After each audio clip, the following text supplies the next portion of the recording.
Welcome back! It's me! I'm still alive! Okay, let's get this started with Werner Shaw, Pygmalion.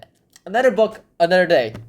And with AP exam season over, let's get back into it. Pygmalion itself is a Greek myth reimagined into this British kind of 1914 kind of audience, but that's hardly the case right now because today, instead of that kind of stuff, I'm going to be talking about the summary of Act 1, and then I'll be talking about the summary of Act 2, and I'll be talking about the summary of Act 3, and so on, all the way to 4 and all to 5. So I'm just going to release 1 to 3 right now. Let us get this started with now. Okay, so this is going to be particularly short, mostly because this book, as you can see, is very thin, and there are 5 acts in this, so yeah, it's gonna be a bite-sized day. Now, Act 1 deals with this flower girl. I'm gonna start drawing her in yellow because the book is in yellow and I want your eyes to be very deceived. Now, this flower girl herself is in a curb and trying to sell flowers to others. And they're like, yeah, okay, I'm gonna buy this. No, I don't want anything to do with flower girl and that kind of stuff. You know, normal stuff that happens. And on this busy street, suddenly a bunch of rain starts pouring. And because of this rain, everyone starts huddling down under a little shell. Under like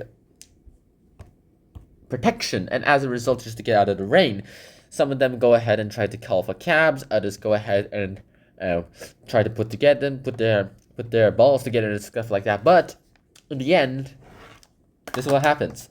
All parts of society start to get it together. We got people from merchant areas, we got other people from other poor areas, we got the flower girl here, and we even got some sort of note taker who is going ahead and taking notes. And while the flower girl is trying to sell someone some flowers, he went ahead and pointed out that someone is taking serious notes on them. And then the flower girl started protesting because of that, mostly because they all think that this guy is an undercover policeman, and this undercover policeman himself is going to go ahead and try to put her under crime or something like that.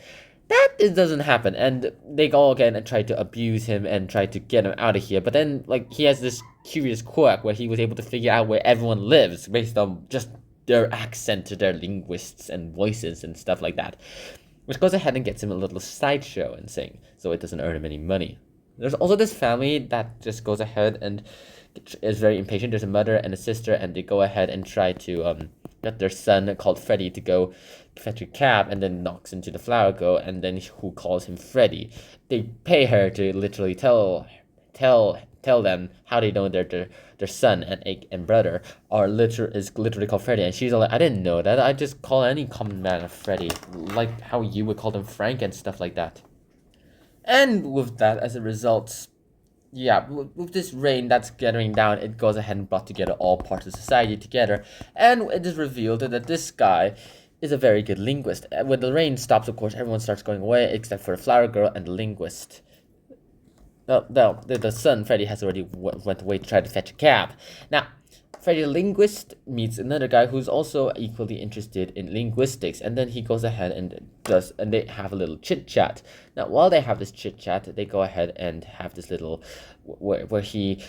this guy goes ahead and brags that he could literally turn this flower girl into a duchess in 6 months and pass her off as one too.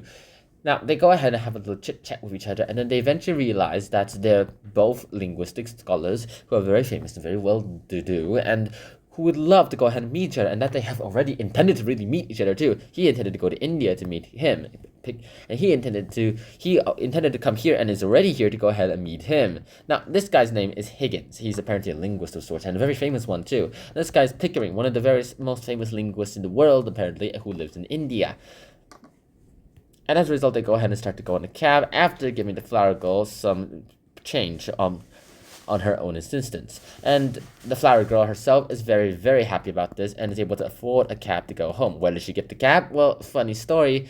These guys are gone now. Freddy, the son, came back and he's like, I got a cab, mom and the sister. Where's my mom and sister? And she's all like, no, they left for the bus. And like, what the hell? I got a cab for them and they just left. Ah! And she's all like, alright, thank you, sir, for giving me a cab. Now here, cab, a taxi person, here is a fare. I would like to go home now. Okay, sure. And then she goes home and then she decides to go sleep. And that's it. That's Act 1. That's the entirety of Act 1. I hope you guys enjoyed this episode, because next time, peace. Bye-bye.